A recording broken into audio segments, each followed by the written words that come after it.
예, 안녕하십니까. 글로벌 디펜스 뉴스 팬 여러분. 자, 오늘부터 이제 매주 수요일 저녁 7시에는 우리 심동보 제독님을 모시고 심동보의 실전 이야기, 이제 실전에서 어떤 일들이 벌어지는지 이제 뭐 그런 이야기들을 지금 중국하고 미국이 패권 전쟁을 지금 하고 있으니까 어떤 일들이 벌어질지 그런 부분들을 제가 알아보는 시간을 갖도록 하겠습니다.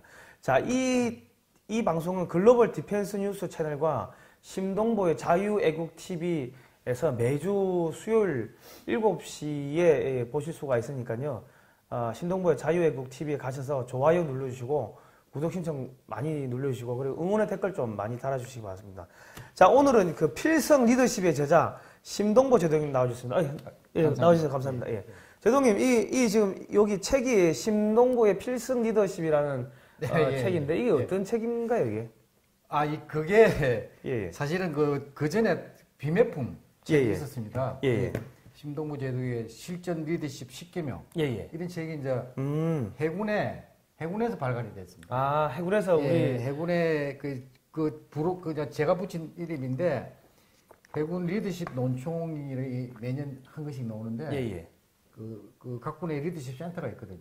그게 생긴 지 얼마 안 돼. 하여튼 그 창간호를 발간하니까 그 사람들이 논문 위주로 돼 있으니까 잘 안 읽는 모양입니다. 그래서 이제 2부 제2호를 발간할 때는 사례를 이어야 되겠다. 그래서 이제 저한테 제가 그때 막 전역한 해입니다. 2008년에 전역을 하고 집에 좀 쉬고 있는데 해군 충무공 리더십 센터라는 데가 전화가 와가지고 제가 경험한 사례를 좀 써주면 안 되겠느냐 하면서 배경 설명을 해서 좀 몇 번 거절을 했습니다. 제가 뭐 별 내세울 것도 없는 사람이.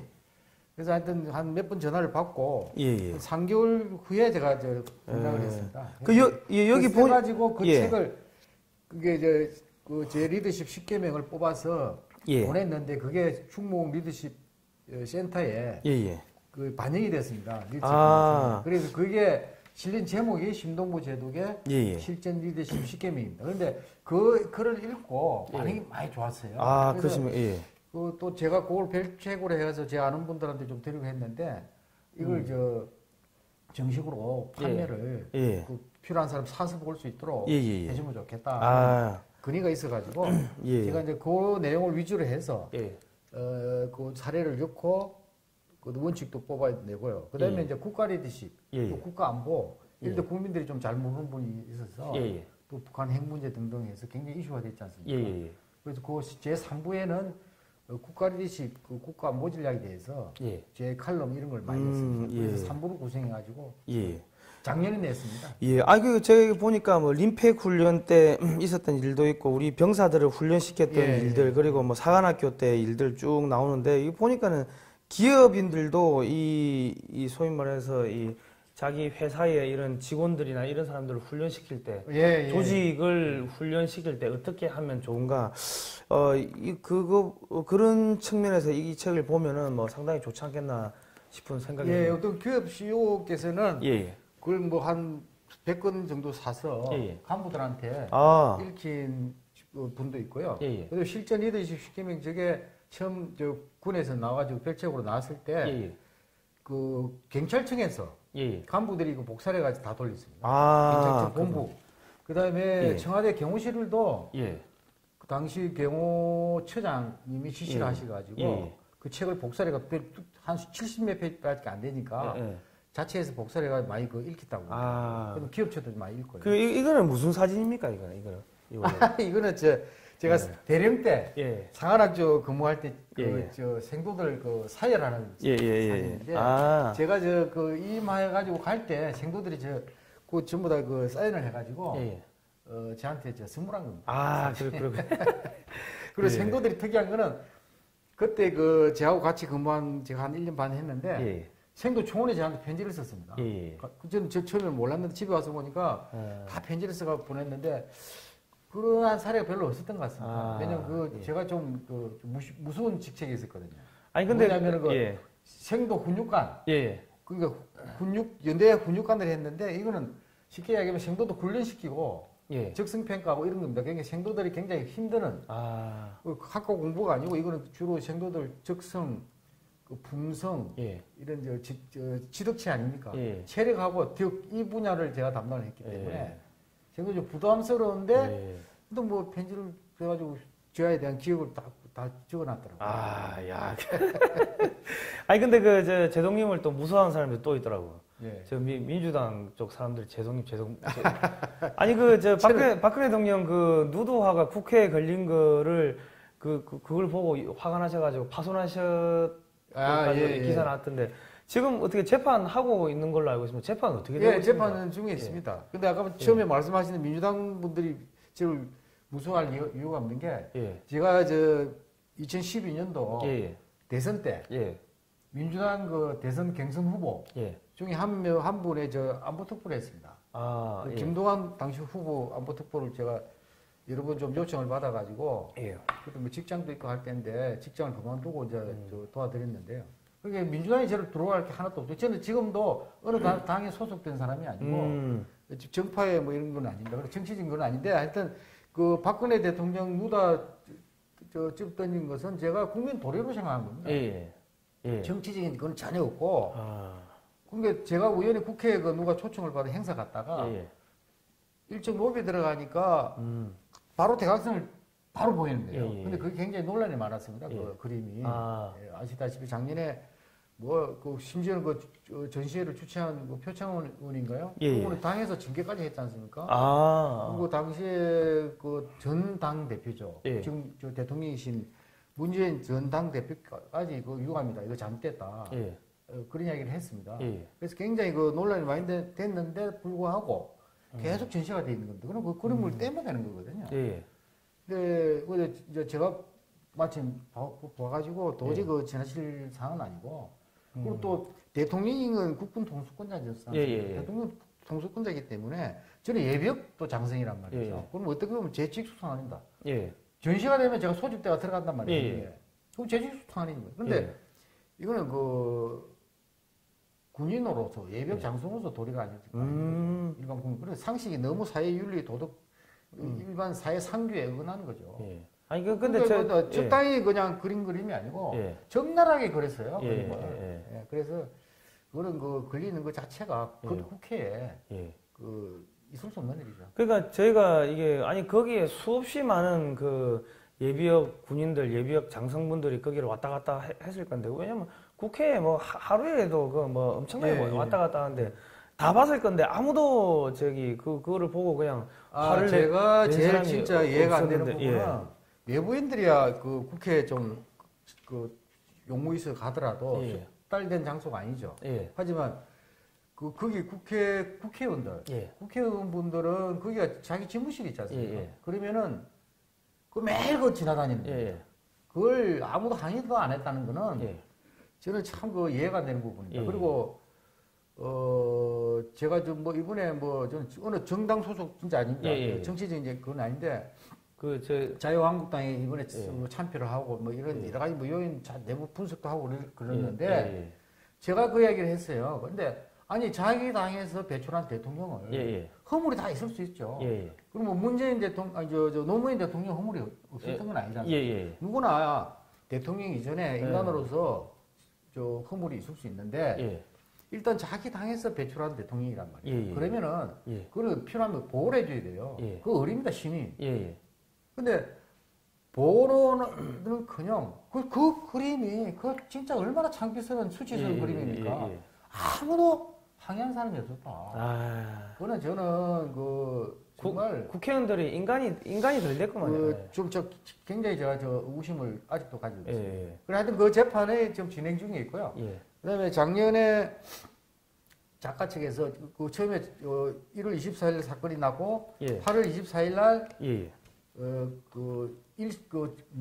약식 명령이라고 있습니다. 법률용어로 잘 몰랐는데 서울 남부지방법원에서 약식 명령이 100만 원이 나왔습니다. 그래서 알아보니까 100만 원을 내면 일이 끝나는 겁니다.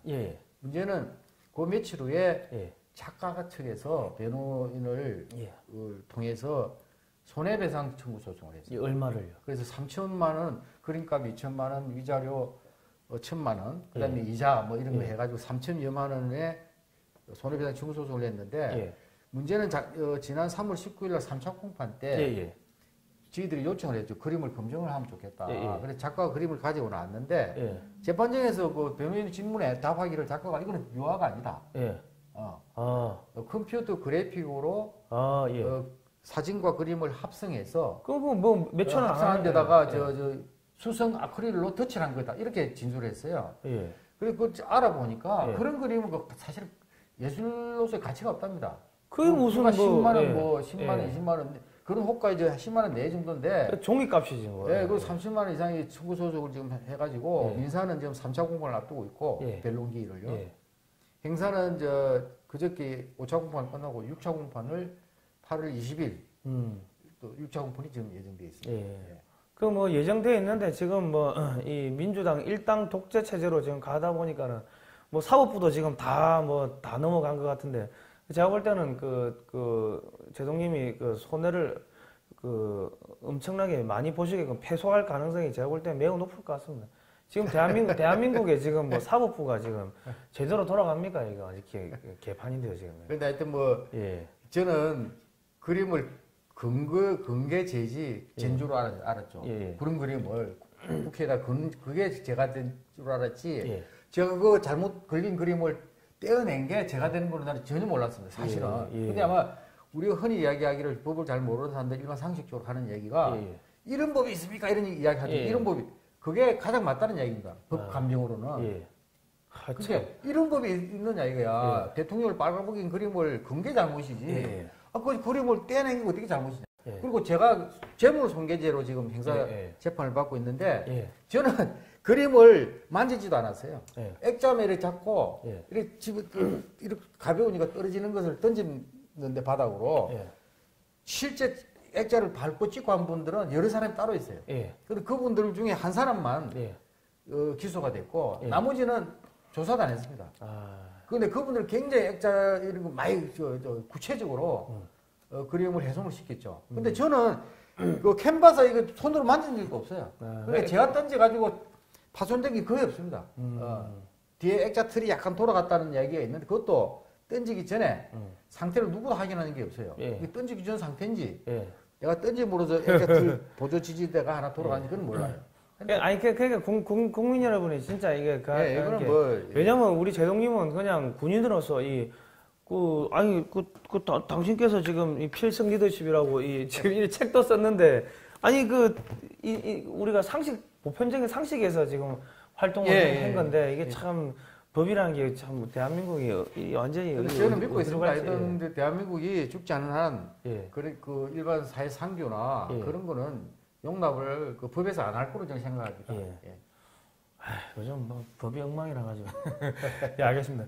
자, 지금 유튜브에서 보니까 심동보의 자유애국 TV라는 걸 하시던데, 어떤 이유로 하시게 된 겁니까? 그게, 4월 27일 남북 정상회담이 있었죠?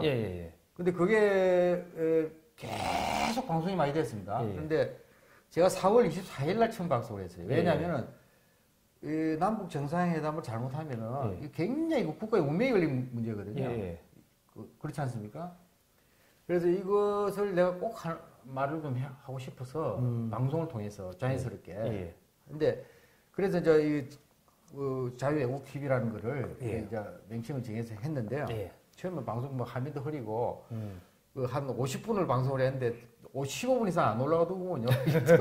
그래서 그 15분 이상 하다 보니까 좀 뒤에 많이 잘리고 해서 시청하신 분들한테는 제가 좀 결례를 한 것 같은 생각이 드는데 왜 한 이유는 그렇습니다. 대한민국이 지금 뭐 지상파 방송, 상계 방송 포함해서 그다음에 종합 채널인가요? 그 방송이 종편이라고 그러는데 대부분이 아니 이거 정말 객관적인 사실에 입각해서 정말 저거 제대로 공정하게 방송하는 거네. 사실은 의문이 계속 드는 거예요. 요즘. 그래서 저런 방송을 듣고 국민들이 제대로 판단을 할 수 있겠느냐. 너무 이게 치우쳐 있는 거예요. 천편일률적으로.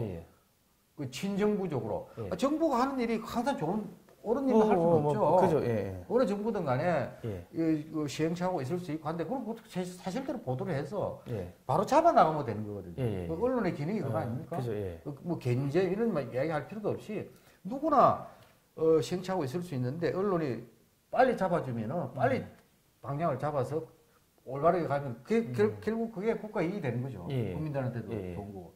근데 그게 상당히 이거 실종된 것 같다. 느껴서. 아니, 내가 그러면은 내가 방송을 직접 해서라도, 이거 알려야 되겠다. 아, 지금 혼자 하시는 거죠? 혼자 합니다. 아. 제가 방송을 사실은 출연을 한 100여 예. 차례 했습니다.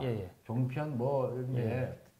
했는데, 그거 해봐야 그건 남이 하는 거 하는 거니까. 그죠. 아니, 내 말을 좀, 할 말 다 해야 되겠다. 못하죠. 자유인이지 않습니까? 자유. 예. 예. 저 국민 여러분, 이제 심동보의 자유애국 TV 유튜브 가시면요, 치시면 나오니까 가셔가지고, 좀 댓글도 많이 달아주시고, 이 구독 신청하고, 좋아요 많이 눌러주십시오. 사실은 별거 아닌 것 같은데, 그렇게 좋은 응원의 댓글 달아주고 하면 엄청나게 큰 힘이 되거든요. 예. 알겠습니다. 자, 그러면 우리가 이게 지금 우리 심동보 제독이라고 이렇게 나오는데, 이 해군이나 공군이나 육군에서는 별을 단다, 뭐 스타가 된다면은 뭐 장성, 장군 뭐 이런 이야기를 하는데 그 해군은 왜 또 특이하게? 그 질문 하시는 분이 의외로 참 많습니다. 국민들도 잘 모르는데 사실은 해군만 장성을 통칭해서 제독이랍니다. 근데 그 반대로 이제 그 장군이라고 하는 분은 이제 육군, 그다음에 공군, 해병대. 이 장성 출신 장성들을 통칭해서 장군이라고 하죠. 근데 이 제독이 언제부터 제독을 했는지 저도 정확하게 몰랐는데 뭐 옛날 뭐 고대 뭐 페니케아에서 제독 에미랄이라는 말을 써가 이 제독이 어원이 거기서 나왔다는 얘기가 있고 뭐 여러 가지 있는데 하여튼 근데 유럽에서 이제 이 제독이는 정식으로 썼고요. 에드머럴 그러니까 어드마이어 이게 존경하다, 헌무하다 이 뜻을 이제 거기서 어원을 따서 에드머럴 해서 제독 이렇게 이제 해군 장성들을 이렇게 통칭을 했습니다. 근데 우리나라는 이게 정확한 어디 그건 안 나옵니다 문헌에. 근데 청나라 명나라 때 그 시대에 제독이란 말을 썼대요. 그러니까 그거는 그 당시 제독은 수군, 그다음 육군, 수륙 양군을 통솔하는 무관 최고의 배설을 제독이라고 불렀다. 명나라 청나라 때. 근데 그게 이제 그 서양에서 이게 들어오면서 해군에 이제 적응을 한 거죠. 그렇군요. 그렇게 보시면 됩니다. 그리고 참고로 미국 그 해양 경찰 있죠, 코스트가드. 그거는 군사형 해경이거든요. 계급을 가지고 있어요. 우리 경찰 계급이 아니고 해군 계급하고 똑같습니다. 그래서 해양 경찰에도 제독 그 높은 사람 장성들을 제독이라고 부릅니다. 미국의 코스트가드는 코스트가드. 거기는 전투 경찰인 모양이죠. 그 군사형 해경이죠. 해경이 정무형 해경이 있고 군사형 해경이 있고 또 뭐 행정 해경이 하여튼 세 분류가 있는데 미국 같은 경우는 전행적인 군사형 해경입니다. 보니까는 그 코스트가드가 뭐 이지삼도 갖고 있는 거 뭐 그러더라고요. 깜짝깜짝 놀라고 2014년도에 그 세월호 사건 났지 않습니까? 그때 방송이 한 70분 나갔어요. 그래서 제가 해경 해체를 해야 된다고 주장했어요. 근데 이틀인가요? 박근혜 대통령 때 이제 해경 해체를 시행한 거예요. 근데 제가 그때 조건을 얘기했어요. 이건 해경은 해체를 해서 재창설을 해야 된다. 이렇게 얘기를 한 거예요. 왜 어떻게 재창설? 미국식으로 군사형 해경으로 재창설해서 더 강력한 해경으로 탈바꿈시켜야 된다. 이렇게 제가 주장했습니다. 왜냐하면 전시에는 해경이 해군 지휘를 받습니다. 근데 평시에도 우리나라는 해경이 해군의 작전 통제를 받게 돼 있어요. 전방첩적 계획에서는. 그러면 해군하고 불가분의 관계가 있죠. 그러면 군사형 해경이 맞는 거예요, 우리나라는. 그렇군요. 그래서 미국은 군사형 해경이다. 그러니까 우리가 그런 식으로 바꾸자. 더 강력해진다 해경이. 그러니까 뭐 중국도 막아야 되고 북한도 막아야 되고 지금 할 일이 해경이 아주 중요한. 해군도 할 일이 많지만 해경도 아주 중요합니다. 처음부터 해군이 나갈 게 아니고 뭐 좀 가벼운 사건들은 해경이 나가고 그다음에 좀 이게 파이가 좀 이게 무거워지고 하면은 그때는 이제 해경이 해군이 나가고. 방어도 미국 같은 경우는요. 연안방어 있죠. 연안으로 뭐 간첩선이 들어온다든가 뭐 연안에 밀수 이거 전부 해경이 합니다. 해군은 안 합니다. 해군은 대항 작전만 하지. 미국 연안 방어 자체를 해군의 책임이 없어요. 해경이 다 합니다. 근데 우리나라는 연안 방어까지 해군이 하고 있습니다. 해군.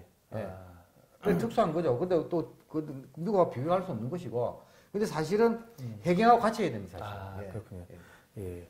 그렇죠. 지금 요즘에 보니까 미국하고 중국하고 뭐 패권 전쟁 한다고 막 그러는데 이게 지금 남중국해뿐만 아니라 지금 중국이 또 1도론선, 제2도론선 해가지고 한국 바다, 일본 바다도 자기 거라고 그러고 남중국해도 전체가 자기 거라고 그러니까 이제 미국이 이제 항공모함이나 뭐 군함을 이끌고 남중국해를 이제 뭐 가로지르면서 항해 자유 작전도 하고 뭐 그러고 있습니다. 그러면 이 사실 미국하고 중국은 이 바다에서 붙는다고 이게 전투가 벌어진다고 하면 중국 해군이 거의 학살당하는 거 아닙니까? 학살 그 좀 표현이 하여튼 재미있으신데. 아니 근데 정확한 표현이 왜냐면 정확합니다. 근데 정확하게 표현하신 거예요. 그만큼 무모한 일이죠. 그 중국 해군이 통상 우리가 그 군사를 비교할 때 전력 지수 이런 이야기를 하거든요. 그 컴퓨터로 이렇게 하는 게 있어요. 근데 미 해군의 10분의 1도 안 됩니다. 전력 지수가요. 한데 미국하고 맞짱을 뜨겠다 만일에 어디 뭐 예를 들어 남중국해 이런데 무력 충돌이 있을 수 있지 않습니까? 그 자멸입니다. 자멸. 그 상대가 될 수가 없어요. 그 지난번에 보니까 미국이 그 림팩 훈련에 중국 해군을 초청했더라고요. 와서 보라고. 2014년부터 림팩 훈련이 갱년제로 하거든요. 2년에 한 번씩 하는데 2014년도부터 중국 해군을 초청했다더라고요. 근데 그 2014년, 2016년까지 참가했다가 올해도 그럼 중국 해군이 이제 초청하겠지 했는데 올 6월 달인가 올 때 하여튼 미국에서 그냥 초청 안 했어요. 제가 알기로는 그 남중국해로 가지고 그렇게 무리하게 통화의 자유를 그러니까 중국으로 입장을 1도1로 해가지고 남중국해가 전략적 거점 지역입니다, 사실. 그죠. 근데 미국도 인도 태평양 전략 뭐 발표했지 않습니까? 작년 10월달에 했다가 금년 5월 30일인가요? 그 태평양 사령부 맹칭까지 인도 태평양 사령부로 바뀌었지 않습니까? 그러니까 인도 태평양 전략의 거점 지역입니다, 거점. 남중국해라는 데. 그러니까 중국하고 미국의 그러니까 전략이 충돌하는 지역이에요. 그게. 그러니까 남중국해에서 그러니까 미국은 프리 앤드 오픈 인도 퍼시픽 뭐 이야기를 하지 않습니까? 그러니까 자유, 그다음에 개방 이거를 주장하는데 중국이 거기에다가 배타적 권리를 행사하겠다. 그럼 미국이 용납할 수 없는 거죠. 여기 보니까 여기가 지금 여기 파란색이 태평양입니다. 태평양인데 이 전부 다 미국 바다 아닙니까? 그렇죠. 근데 이까지 인도양까지 이렇게 가겠다는 거예요. 인도양까지 전부 다 미국이 다 관할하겠다고 하는데 지금 중국이 지금 뭐 덤비는 거 아닙니까? 그렇죠. 그리고 중국이 지금 일대는 이쪽으로 육상식으로도 근데 해상식으로도 여기서 이래가지고 아프리카 이쪽으로 해가지고 자기들 해상식으로 구축하겠다는 이야기인데 그 미국하고 이게 얘가 충돌하는 겁니다. 아주 크리티컬하게. 그러니까 지금 림팩에 미국이 중국 해군을 초청했다는 거는 중국 해군이 수준이 어느 정도인지 한번 보자 이것도 있을 거고 중국 애들한테 야 너 여기 까불다가 죽을 수 있어 하고 그렇죠. 겁주는 것도 있을 거고. 아니, 그 제가 보니까 후자 그 가능성이 비중이 더 높죠. 왜냐면 중국 해군은 미국이 다 파악을 하고 있거든요. 그런데 중국은 미국이 뭐 어마어마하다는데 실제 겪어보지 않으면 몰라요. 미 해군은요. 저는 하도 많이 겪어가지고 겪으면 겪을수록 그냥 그 어마어마한 그게 주눅이 듭니다. 주눅이 드는데 중국 해군이 림팩에서 한 달 반 정도 하지 않습니까? 그걸 한번 쫙 가보면요.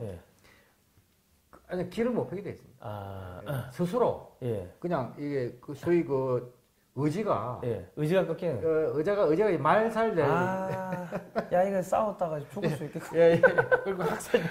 야 잘못하면 학살되겠구나 이런 생각까지. 근데 이게 사실은 이 해도나 이런 게 사실은 측량을 다 해가지고 군사용으로 쓸 수 있는 해도가 있어야지 해군 작전이 가능한 거 아닙니까? 네. 근데 그렇죠, 중국은 이제 뭐 바다 나온 지가 한 30년 가까이밖에 안 되니까 측량이나 이런 게 거의 안 됐을 거 아닙니까? 뭐 가지고 아마 좀 취약한 게 많을 거로 봅니다. 많을 거로 보는데 그래도 중국이 잠수함을 한 70여 가지고 있고 이 잠수함 특히 무민 따로 다니지 않습니까?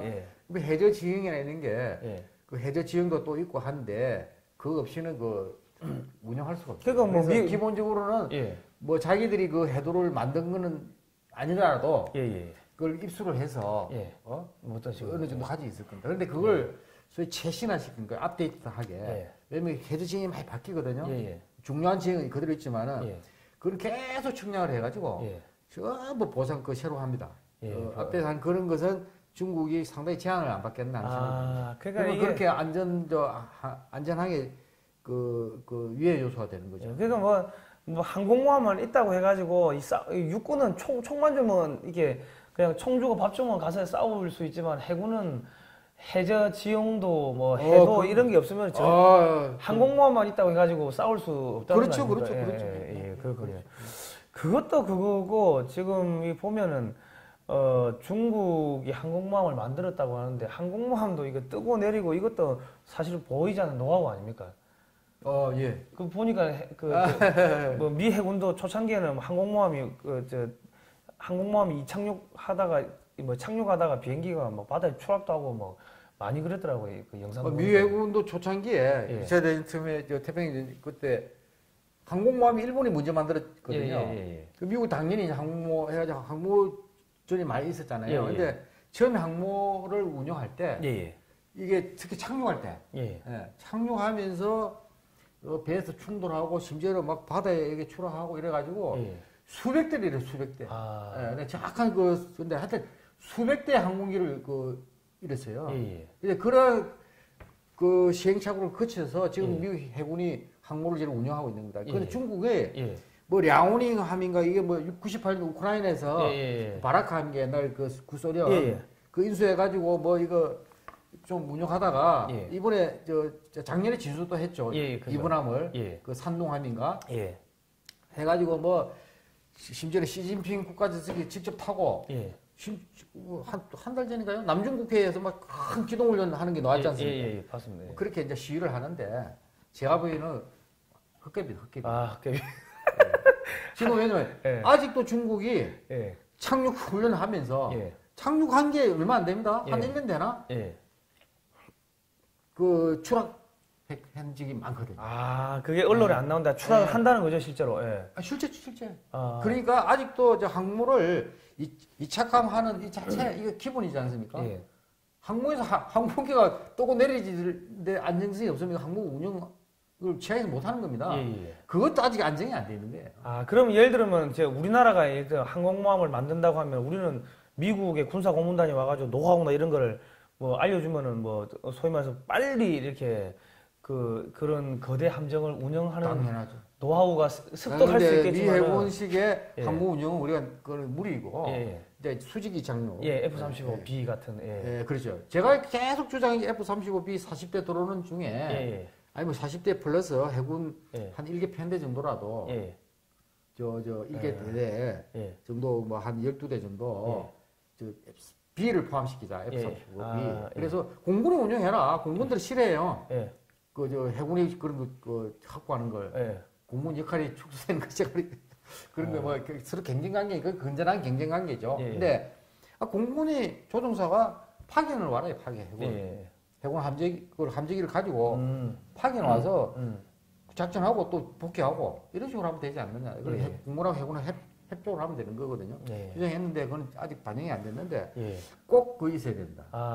수직이 그러니까 우리가 F-35B를 뭐 조금 보유를 하고 있어야지 중국의 저런 이 항공모함 전단이라든지 이런 거에 위협에 대응할 수가 있겠네요. 그럼요. 그리고 이게 역사가 좀 오래된 게 1995년에 당시 국방부에 21세기 국방태세 발전위원회가 있었습니다. 정식 명칭은 21세기 통일대비 국방태세 발전위원회입니다. 거기에 제가 위원으로 마지막에 있었어요. 그래서 마지막 연구 산물이 해군 대표로 가 있었는데 24대가 들어 있습니다. 해군 전략기동함대를 만들고 거기에 해군 갱항공모함에 수직이 착륙 전투기를 24대를 탑재이 돼 있어요. 아. 그리고 그게 저 청와대까지 다 보고되고 국방부 다 해가지고 기획서 대부분 많이 반영됐어요. 예. 근데 일부는 저 반영이 안 된 것도 있고 되고 해서 그게 국방 그 소위 그 기획 체계가 있습니다. 예. 그게 어디 가면 장기 전략 기획서가 들어가고 예. 그다음에 중기 전략 목표 기획서 예. 제2삽이라고 있어요. 예. 제3참에서 하는데 예. 거기에 들어가면 그게 그 소요가 다 반영이 돼요. 아. 그래가지고 그게 이제 국방 중기계에 들어가서 예산을 태워가지고 예. 5개년 계획으로 나가거든요. 예. 그런 시스템인데 예. 일부는 반영이 되고 일부는 반영이 안 돼. 하여튼 21세기 위원회에 최종 결론은 그렇게 돼 있어요. 아, 근데 아직까지 그게 지금 그 기획서도 반영이 안 되고 추진이 안 된다는 것은 예. 지금 좀 안타까운 거죠. 왜냐면 이거 실기를 하면 안 돼요. 예. 그러면 지금 왜냐면 이지삼 예를 하나 좀 예. 우리 해군에 이지삼 세칙이 있지 않습니까? 예. 이게 언제 반영이 됐냐면 1995년도 합동 전략 목표 기획서에 처음 반영이 됐어요. 예. 9600 그러니까 1999, 2000년 합동 전략 목표 기획서 제4회 예. Joint Strategic Objective Planning 예. 플랜 예. 그 기획서에 들어갔다고요. 아. 그래가지고 지금 이지삼이 우리 세칙인데 만약에 그때 반대가 많았습니다. 이지삼이 워낙 한 1조 들어가거든요. 예. 그럼 우리가 왜 이지삼이 필요하냐? 예. 반대가 많았다니까요. 예. 특히 군 내에서 예. 군에 뭐 육군이나 공군이 반대할 수도 있지 않습니까? 예. 왜냐면 해군이 너무 그렇게 예산이 많이 가면 우리 자기 쪽 그 예산이 안 파이가 오니까. 작아질 예. 근데 뭐 그건 어쩔 수 없는 그 경쟁 관계인데 예. 하여튼 지난 일이지만은 예. 그때 이지삼 확보를 안 했으면요. 지금 완전히 북한이 미사일을 예. 핵미사일을 쏘지 않습니까? 예. 우리 모르죠, 우리는. 전부 이지삼에 있는 스파이1D 레이더로 예. 다 탐지했습니다. 아. 그게 이지삼 레이더가 없으면 그거 탐지가 안 돼요. 사실. 레이더가 1000km까지 그 커버가 그러니까 되니까. 예. 1000km. 심지어는 그게 그 3차 핵실험 때 언젠가 한 3년 전에 예. 발사한 게 서해로 날아간 적이 있습니다. 예. 대부분 동해 쪽으로 많이 쏘지 않습니까? 예. 서해로 남으로 쏜지 남쪽으로. 예. 그거는 발사할 때 몇 초 만에 딱 탐지를 해가지고 서해에 떨어지는 것까지 탐지를 했어요. 아, 추적을. 예. 그래가지고 어떻게 했죠? 그거를 해군 구조함이 가서 예. 수조에 깔아있는 걸까지 건져냈습니다. 아, 그때 그거 아시죠? 그래가지고 예. 북한의 예. 그 로켓 예. 대륙간 탄도탄에 그걸 분석까지 했다니까요. 그 국방연구원에서 그게 전부 분석했어요. 이지삼 레이더라고 잡아낸 거예요. 근데 그게 95년도에 그 반영이 안 됐으면 예. 우리나라는 이지삼 없는 거예요. 예. 그럼 그러한 진짜 중요한 그걸 할 수단이 없는 거죠. 아, 그 그러니까 해군에 굉장히 거시적인 예. 그걸 가지고 많은 어려움을 가지고 그걸 아. 확보를 한 겁니다. 예. 그리고 아직도 해군이요. 예. 육해공군 중에 예. 국방 예산이 제일 적습니다. 아. 전력 투자비도 제일 적고 병력도 제일 적고 예. 대한민국 해군이 그렇습니다. 예. 근데 좀 굉장히 어려운 그게 많은데 다 설명을 못 하겠지만 예. 관심을 좀 가져야 돼요. 예. 우리나라 지금 사실 수면화 다름없어요. 지금 예. 지금 북한은 막혀 있죠. 예. 그리고 얼마나 해외 해양 의존도가 높은 나라입니까? 그죠. 우리나라는 99.8%가 바다를 통해서 자원이 에너지가 안 들어오면 다 죽죠. 스탑. 예. 마비돼 버립니다. 예. 그 전부 해양으로 들어왔다. 그리고 예. 수출도 해양으로 주로 대부분 하고. 예. 그런데 해양 의존도 이렇게 높은 나라에 아. 그 이익을 해양 근익을 지키고 해양 주권을 지키는 해군이 예. 해군익이 정말 중요합니다. 예. 근데 그게 제일 예산이 적다. 아. 병력도 제일 적다. 39,000명. 예? 예. 일본 해상자위대는 46,000명인가 그래요. 예. 근데 이게 참 열악합니다. 예. 그러면 일단은 지금 미국이 그러니까 우리가 이런 해군이나 이런 걸 갖다 시간이 있을 때 돈을 투자하고 육성을 해야 된다는 거 아닙니까? 이 해군이 원체 이게 장비가 많고 하니까 이 육성하는데 시간이 오래 걸린다는 거 아닙니까? 예. 미국이 그러면 요즘에 보니까 최근 인도 태평양 전략 발표하면서 이 중국을 완전히 포위하는 걸로 보이는데 지금 한국도 거기에 당연히 올라타야 되는 거 아닙니까? 예. 그 전략에. 당연하죠. 예. 근데 지금 한국은 약간 친중 반미로 가다 보니까 미국이 우리 기업들이 생산한 제품을 전부 보복 관세를 지금 부과하고 있는데 사실은 이거는 빨리 인도 태평양 전략에 올라타라고 신호를 보내고 있는 거 아닙니까, 이거? 당연한 얘기입니다. 그런데 작년 11월 8일인가 그 트럼프 대통령이 우리나라 왔죠. 그 정상회담을 하고 그 이야기를 정상회담 의제까지 나왔습니다. 했는데 이게 말이 많았어요. 예. 다음날 11월 9일로 기억을 하는데 예. 청와대에서 우리는 미국의 전략 인도 태평양 전략 참여를 안 하겠다. 동의를 안 했어요. 예. 그래가지고 미국 쪽에서 굉장히 여기에 대해서 제가 실망한 걸 알고 있습니다. 예. 그런데 지금 미국이 시한을 안 정해놓은 군사 동맹을 맺고 있는 나라는 전 세계에서 우리나라밖에 없어요. 우리는 한미 상호방위 조약이 예. 반영구적으로 돼 있잖아요. 그러니까요. 예. 그런 특별한 관계에 동맹 관계에 있는 동맹국이 미국의 핵심 전략에 참여를 안 한다. 그거는 아주 바보 같은 짓입니다. 아주 그냥 그 전략적 사고가 그러니까 국가 안보 전략에 대한 개념이 없는 얘기예요. 그리고 당연히 보복을 하죠. 관세나 무역 보복. 왜냐하면은 작년에 올해 그랬죠. 그 청와대 국가안보실장이 실장 있죠. 정용 실장이 그 미국의 그 철강 관세 이야기 했을 때 청와대 발표를 했지 않습니까? 문재인 대통령도 그 발표를 아마 보고를 받고 건의를 받았겠죠. 우리는 무역과 안보를 분리해서 대응한다 이 얘기를 했어요. 그 얘기 기억나시죠? 그건 말이 안 되는 얘기입니다.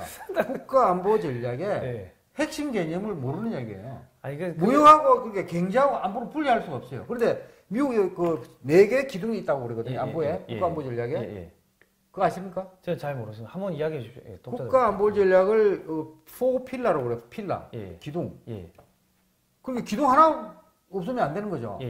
균형을 딱 맞추고 있는 거죠. 첫째는 시큐리티입니다. 안보.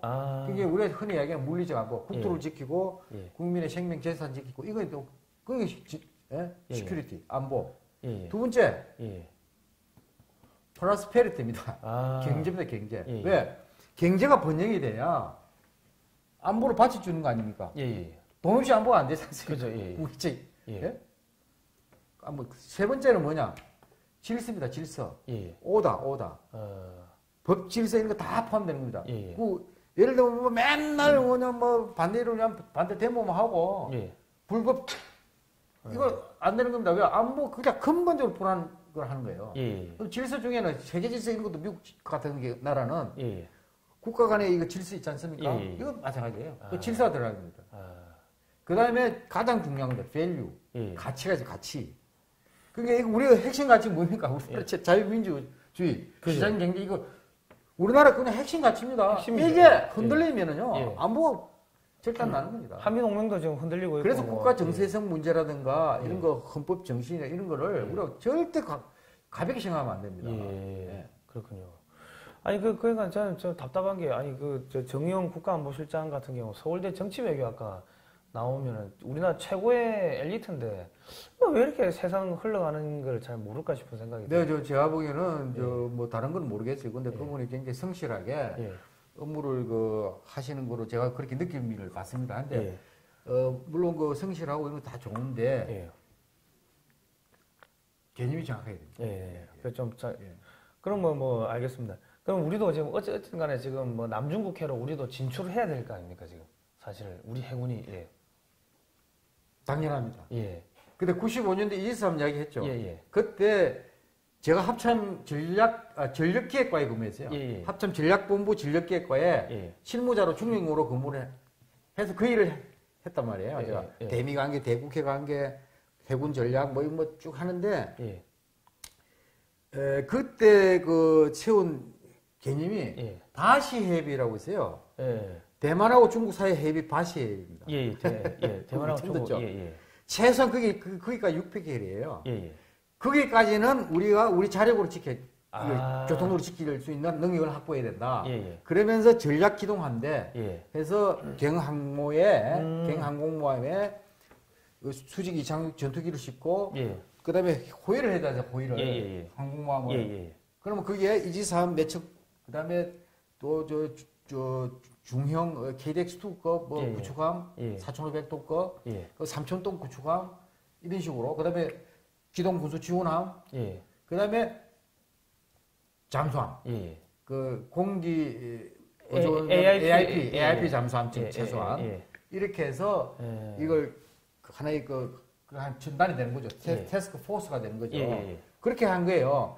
그게 그때는 바시해까지예요. 예, 예. 지금은 어땠죠? 남중국해까지 가야 돼요. 남중국해가 지금 이제 이슈가 돼버렸잖아요. 예, 예, 예. 왜냐면 바시해 문제가 그것까지 확장해야 돼요. 아, 그게 예. 남중국해까지 예. 우리 해양력을 투사를 할 수 있는 능력을 우리가 키워야 돼요. 예. 예. 그러려면 이제 대항해군 작전 능력을 확보하는 게 굉장히 중요합니다. 그러면 저 항모 전단 하나 만드는데 몇 분 정도, 그 얼마 정도 듭니까? 돈이 한 20조 듭니까? 아, 뭐 20조, 30조 이야기가 있는데. 그 돈이 들어도 해야 될 거는 해야 될 거 아니에요? 해야죠.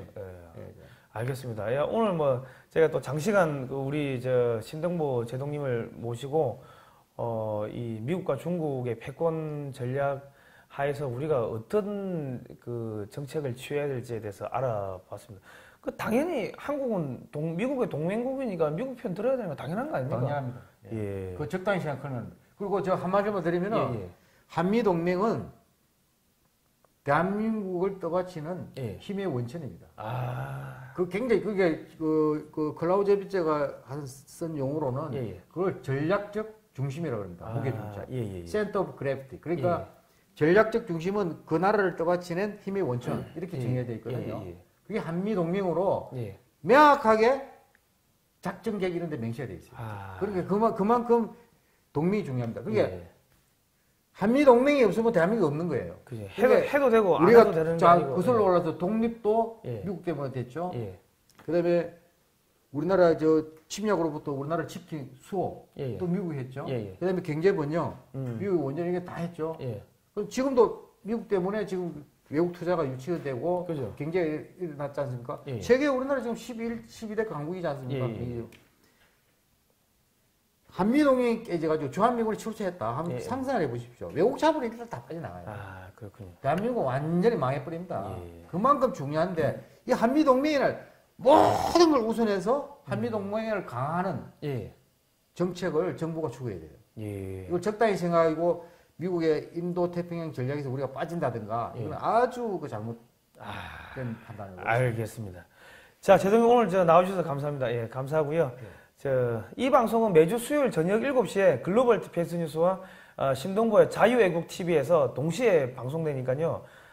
자유외국 TV 많이 가셔가지고 좋아요 꼭 눌러주시고 구독 신청 꼭 좀 눌러주시기 바랍니다. 그리고 응원의 댓글도 좀 많이 달아주시기 바랍니다. 여러분들께서 이렇게 도와주셔야지 대한민국이 살아날 수가 있습니다. 여러분의 손가락이 대한민국을 지킵니다. 다음 시간에 뵙겠습니다. 예, 감사합니다.